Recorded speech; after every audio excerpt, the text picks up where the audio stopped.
Dragi oratorijski navdušenci, en lep pozdrav. Tukaj za mano je ta pano z nekaterimi številkami, slikami iz preteklih oratorijev. Letos nas je zaznamoval koronavirus, zato tudi nekaj pomladanskih srečanj animatorjev oratorija ni bilo izvedenih. Na teh srečanjih ste ponavadi dobili gradivo, pa malo je bil predstavljen priročnik. Zato bi vam rad ta priročnik, pa vse, kar zraven spada, predstavil v tem kratkem videu. Priročnik nosi naslov Zaupam, zato si upam. Bomo kasneje slišali tudi, zakaj ta naslov. Govori pa o kraljici Esteri. Kraljica Estera je svetopisanska oseba in v Svetem pismu najdemo dve različici. Hebrejska, ki je bila napisana prej, in potem še grška varianta. Ko Hebrejci, Judje niso več razumeli hebrejsko, je bila napisana še ta, ki je na nek način majčkeno bolj pobožna. Mi smo v samo zgodbo vključili elemente iz ene in iz druge. Kakšno stvar smo v majčkeno spremenili, tako recimo v oratorijski zgodbi ne boste našli, da bi Hamana obesili na vislice, ker ne vem, kako bi to izvedli na oratorijih, zato kralj Hamana vrže v ječo. Kdo pripoveduje oratorijsko zgodbo letos? To sta dve najstnici, starejša sestra Janja, razlaga mlajši Mojci, Mojca, ki se ukvarja z najstniškimi problemi, lepota, mozoli, nagajanje sošolcev, in ji razlaga o junaških krepostih kraljice Estere, kako se je ona spopadala z vsemi temi izzivi. Kje se zgodba dogaja? Dogaja se v Perziji, v glavnem mestu Suza. Vedeti moramo, da je babilonski kralj Nabuhodonozor leta 597 porušil tempelj v Jeruzalemu in odpeljal Jude v tako imenovano babilonsko izgnanstvo. Vmes so Perzijci premagali oziroma zavzeli babilonsko kraljestvo in po 80 letih je perzijski kralj Judom dovolil, da so se vrnili v Jeruzalem, v sveto mesto, v svoje deželo. Seveda nekaj malega, jih je pa ostalo še v Perziji, tudi v glavnem mestu Suza.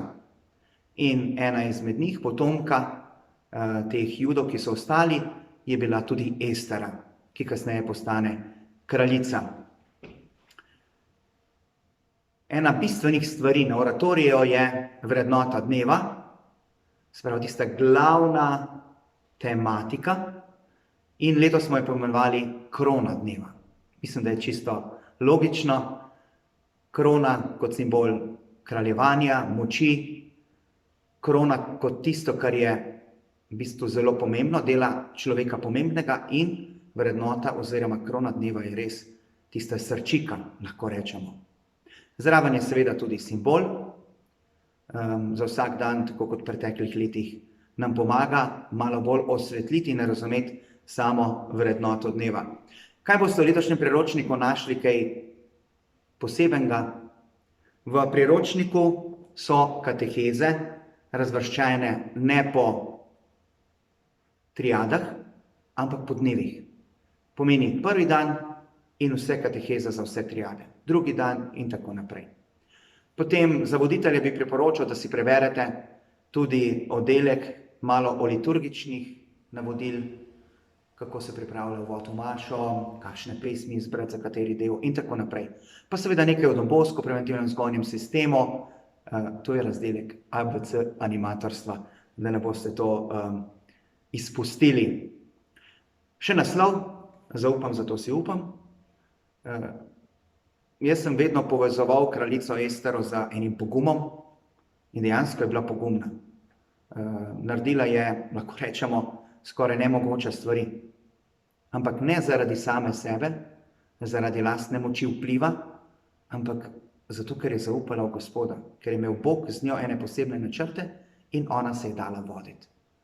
Je zaupala in iz tega prihaja potem to upanje, ne vržemo puške v koruzo, in sledi potem tudi pogum. In vsega tega poguma želim tudi vsakemu izmed nas.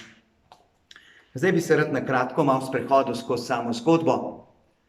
Kot smo že rekli, glavni liki so kraljica Estera, zraven je seveda kralj, potem je Esterin bratranec, zelo pozitivna oseba, ki je nek način njen svetovalec, pomočnik.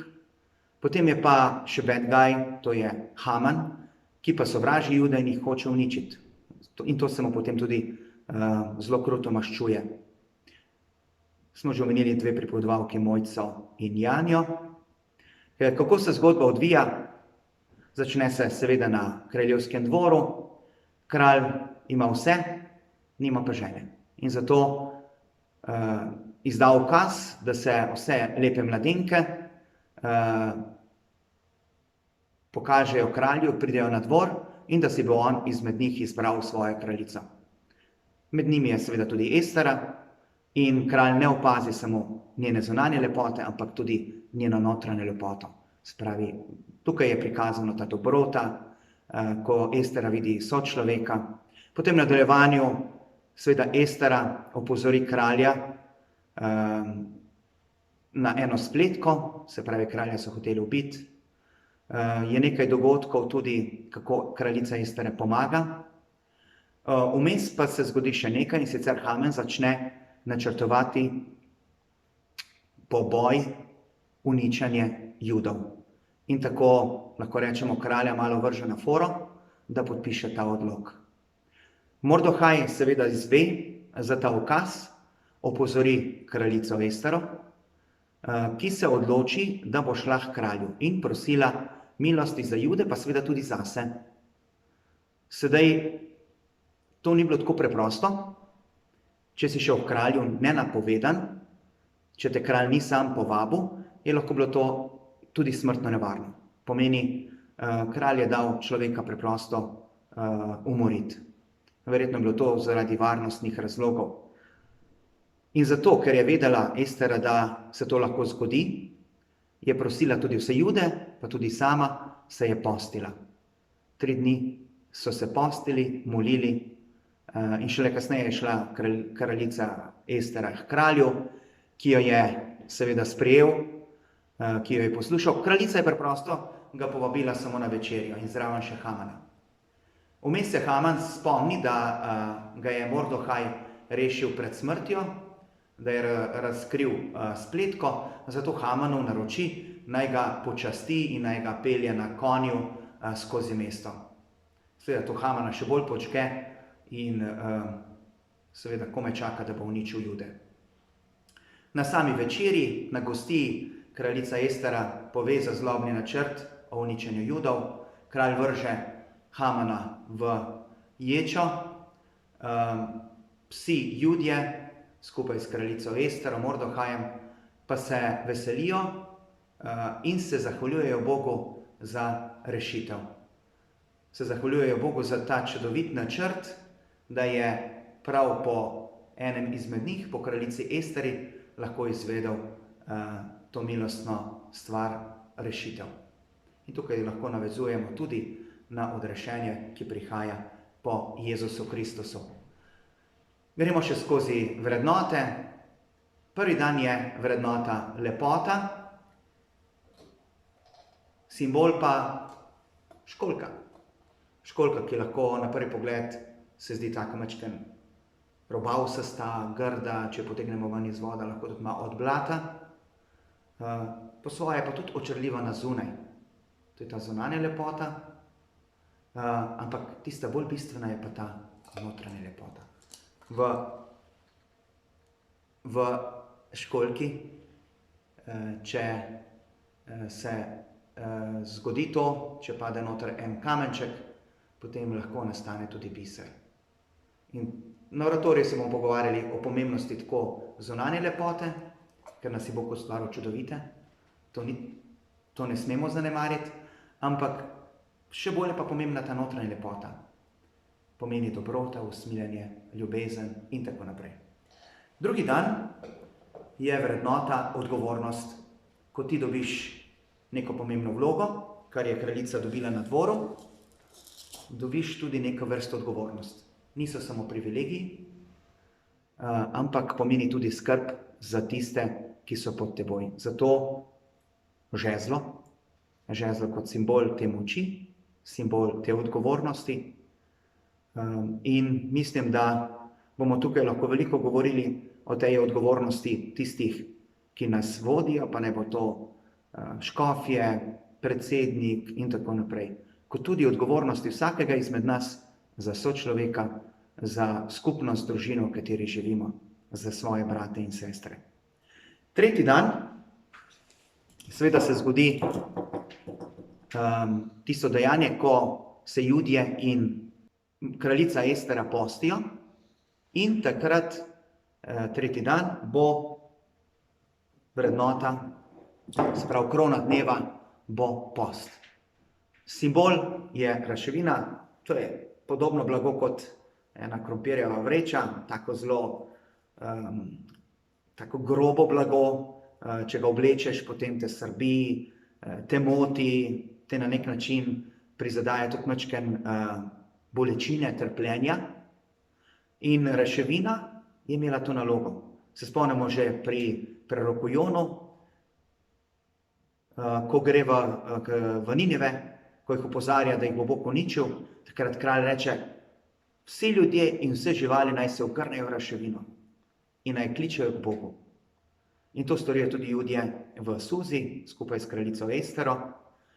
Tukaj ne bomo govorili o postu kot liturgičnem času, ampak o postu kot odpovedi, kot na nek način o tisti drži, ko kličemo k Bogu, ko na nek način ga skoraj skušamo prepričati ali pa izprositi, da nam pomaga. Tako, to je tretji dan post. Četrti dan je vrednota oziroma krona dneva zaupanje.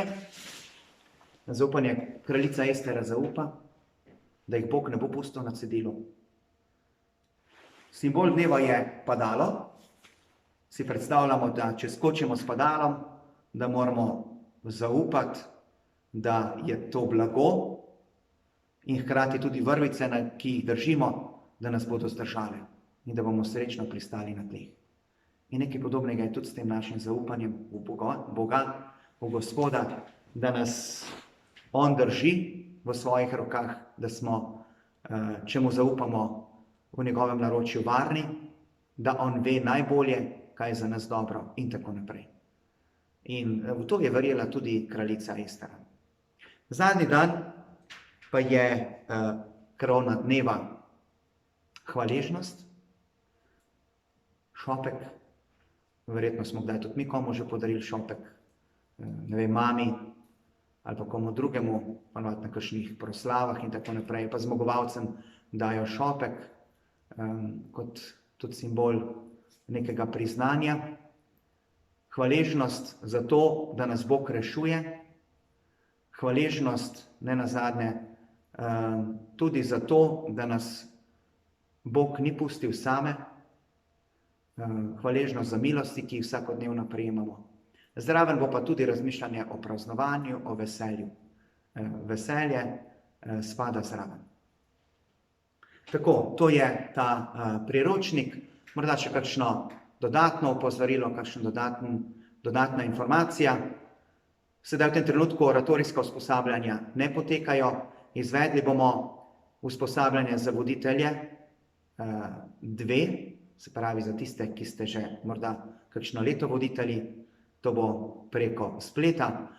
Upamo, da bomo lahko potem maja ali pa junija izvedli še za voditelje 1. Če se bodo stvari umirile, bojo tudi ta osnovna oratorijska usposabljanja. Ne pozabite na Animatlon, predvidoma bo 5. septembra v Želimljah. Potem rad bi vam predstavil čisto nov priročnik na dvorišču Domišljije, za tiste, ki pripravljate kakšne duhovne vaje za otroke, še bolj pa za tiste, ki pripravljate kakšne kratke oratorije, k temu bi vas spodbudil, recimo med jesenskimi počitnicami ali pa, ne vem, takrat, ko so zimske počitnice, da pripravite 3-4 dni neke aktivnosti za otroke na podlagi risank, zelo luštna zadeva, kvalitetna, tako da si boste lahko res s tem pomagali. Zunaj je tudi že nova pesmarica, mladinska pesmarica Jubilate 3, z veliko novimi pesmimi. Mislim, da bo zelo koristna in da nam bo zelo dobro služila. Potem junijska Mavrica v sodelovanju z družino bo tudi oratorijsko obarvana, pomeni tematika bo seveda oratorij, kraljica Estera, marsikatera dobra zgodbica, kakšna uganka, križanka, vse to lahko pravite tudi na poletnih oratorijih. Upam, da sem vam vsaj majčkeno približal letošnji priročnik, da ste malo bolj začutili, o čem bomo govorili otrokom oziroma tudi sami premišljevali. Kajti verjamem, da od tega največ odnesete voditelji in animatorji. Vsem vam želim dobro pripravo, pri tem si lahko pomagate tudi z mesečnim animatorskim spodbojevalnikom, pa seveda želim vam, da bi ostali zdravi, da bi res ta epidemija se čim prej polegla in da bi lahko znova zaživeli v polnosti in pa oznanjali vsak v svojem kraju, da nas ima Bog rad in da mu lahko zaupamo. Srečno in vse dobro. Ustvaril si me Bog, podaril mi lepoto, kot Esteri izbral, tudi meni si nalogo, z njo odgovorno sledi.